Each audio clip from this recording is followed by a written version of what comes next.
Bonjour Mélanie, est-ce que tu pourrais nous parler un petit peu de toi, de ton parcours et de comment tu es devenue une chanteuse? Ouais, j'étais toujours intéressée à la musique, mais j'avais pas vraiment des opportunités pour faire ça pendant l'école secondaire où je chantais un petit peu, mais en fait, j'ai rien fait vraiment professionnel jusqu'à temps que j'avais 21 ans.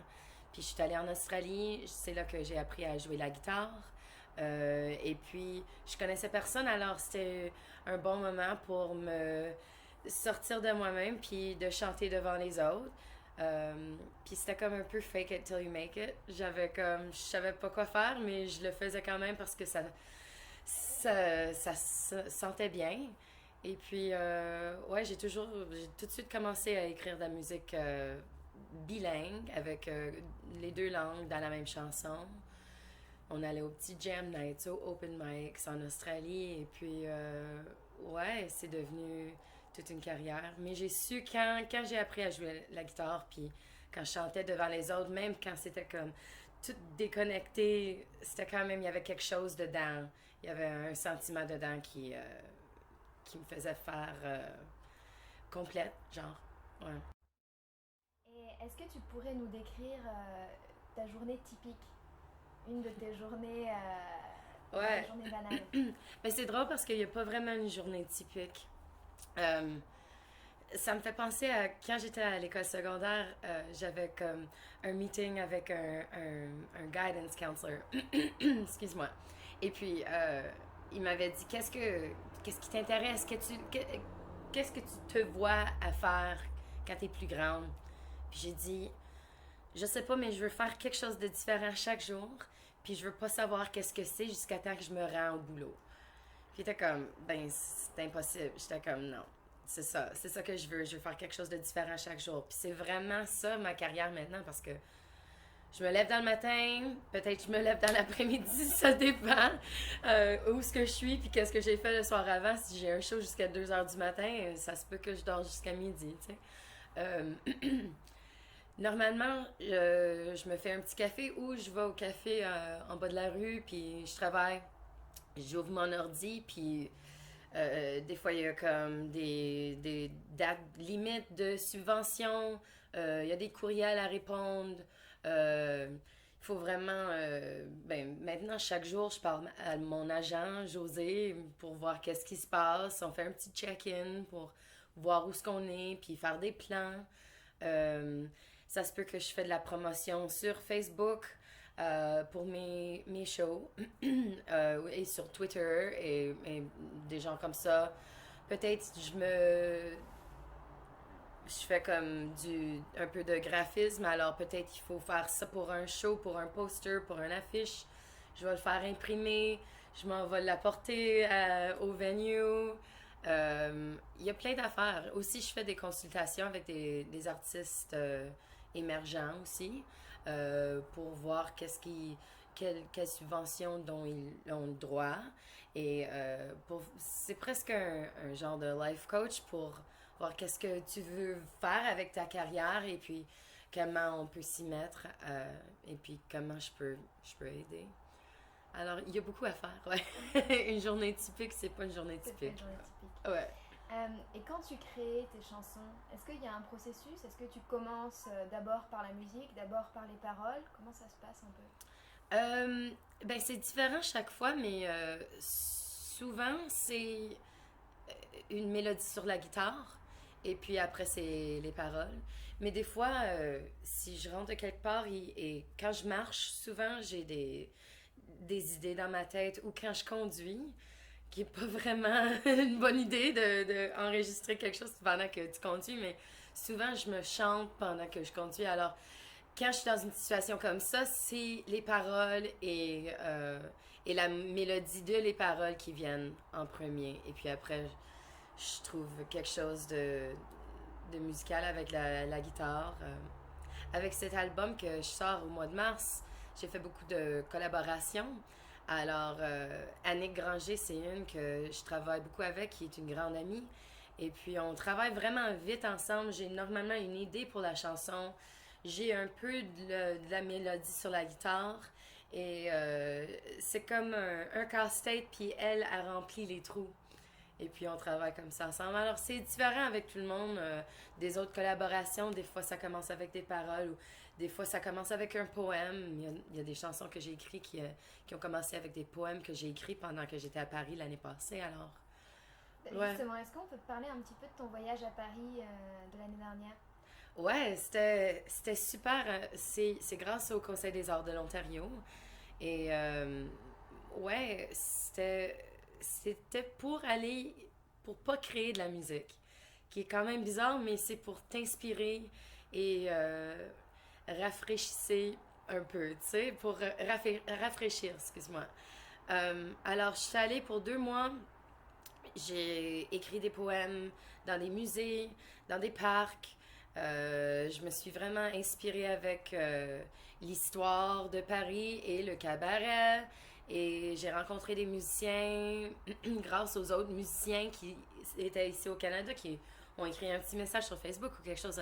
Ah, tu devrais vraiment rencontrer ça ou ça parce que lui est là ou elle est là. Et ouais, ouais. Alors, c'était 2 mois d'être vraiment dans l'histoire de notre langue, vraiment. C'est pour ça que je voulais y aller, pour vraiment m'immerger dans le français encore. Mais j'ai vraiment trouvé pendant que j'étais là que...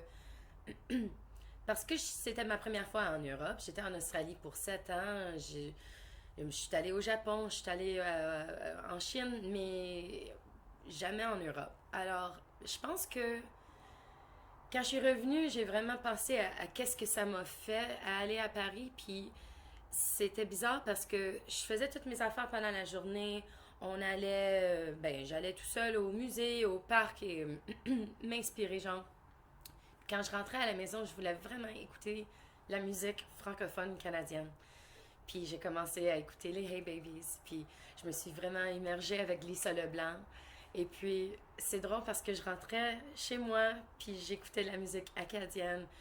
Je pense qu'avant que je suis allée à Paris, je voulais vraiment être française de France. C'était ça dans ma tête. J'étais comme, je vais faire une connexion avec mon monde, tu sais. Mais quand je suis rentrée, j'étais comme, non, c'est pas moi. Je suis canadienne, je suis bilingue, je parle plus en anglais qu'en français, mais je suis née francophone. Alors, c'était vraiment un genre de trouver mon identité.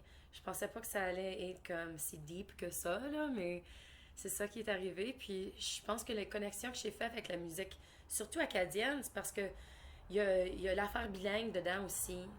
Et puis, ouais, je me sentais vraiment à l'aise à écouter de la musique comme ça parce que le langage français de France, c'est super différent.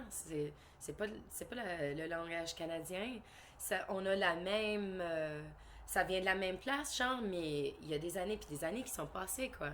Alors, ouais, c'est vraiment intéressant que j'ai fait des bons amis en France, mais j'ai su que je suis canadienne. Et est-ce que c'est pour ça que tu as décidé de faire ton prochain CD entièrement en français? Mais je voulais le faire avant que je suis allée à Paris. J'avais une idée pour faire un album francophone.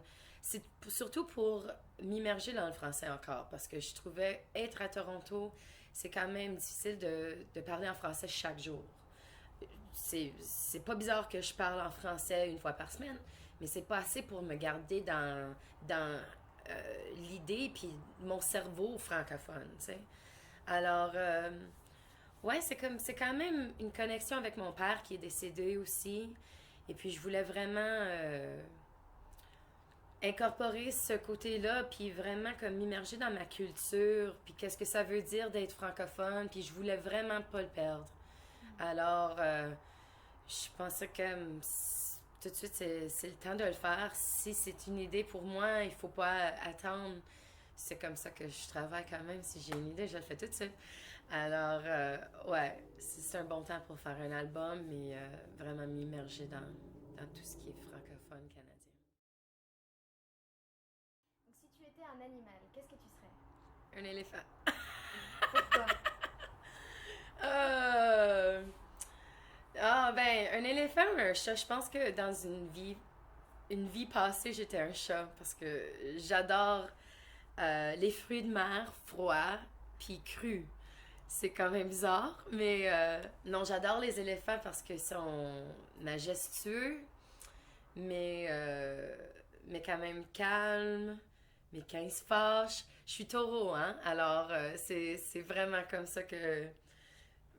C'est comme ça que je suis un peu éléphant, un peu chat. Alors, si tu étais une ville, Une ville. Si j'étais une ville, ben j'aimerais être une ville en Australie, sur la plage, mais je pense que tout de suite, qui je suis, c'est plus comme un village dans le bois. Ouais. Euh, ouais. Comme tu vois, j'aime vraiment les plantes.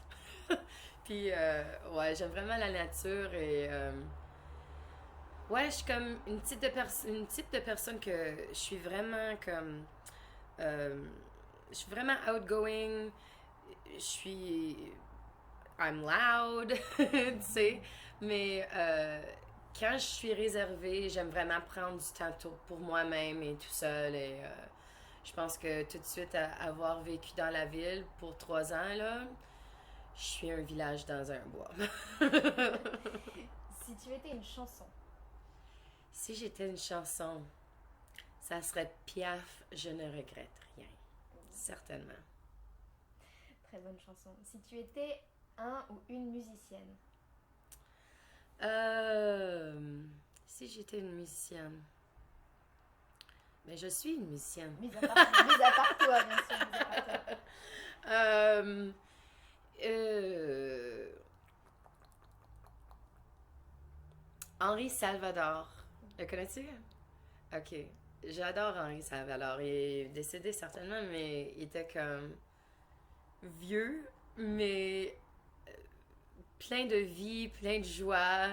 Et ça lui faisait rien qu'est-ce que les autres pensaient. Alors ouais, c'est inspirant quand même.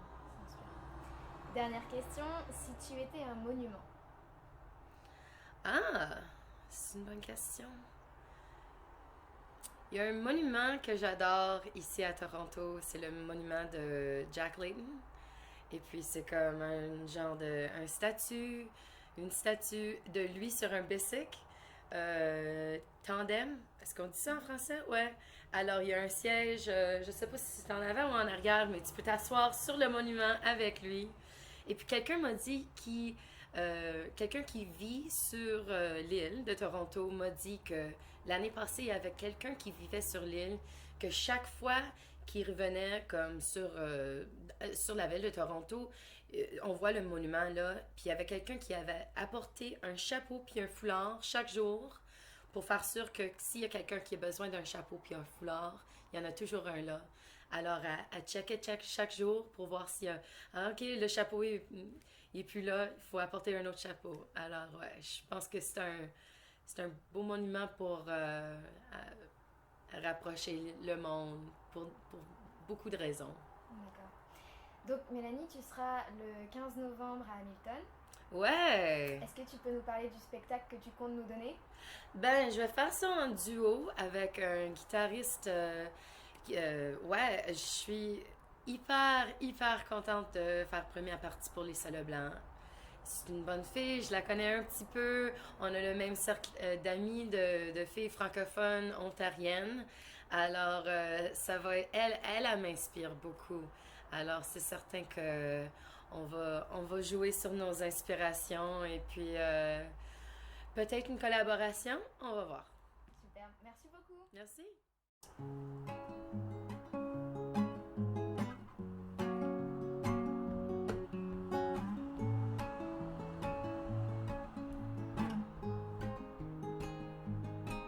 Je t'aime, parallèlement la terre tourne du même. Pourtant tu restes pointu en scène. C'est un amour aigu et c'est grave qu'on est si au-dessus. Je ne veux pas que tu t'en ailles si loin, étoile filante qui s'éteint. Je ne veux pas qu'on se donne tant de place. J'aurais craché ça en un an en mai.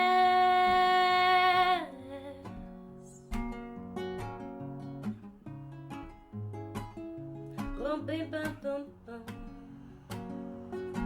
Bum, bum, bum, bum, bum, bim, bum, bum, bum. Je t'aime, parallèlement la terre tourne, tu m'aimes. Pourtant tu restes pointu, on s'aime. C'est un amour aigu et c'est grave qu'on est si obtus. C'est deux côtés de la même médaille, sur un champ de bataille. Frontières imaginaires qui s'effacent. Ce n'est pas la guerre, ça on en a en yes.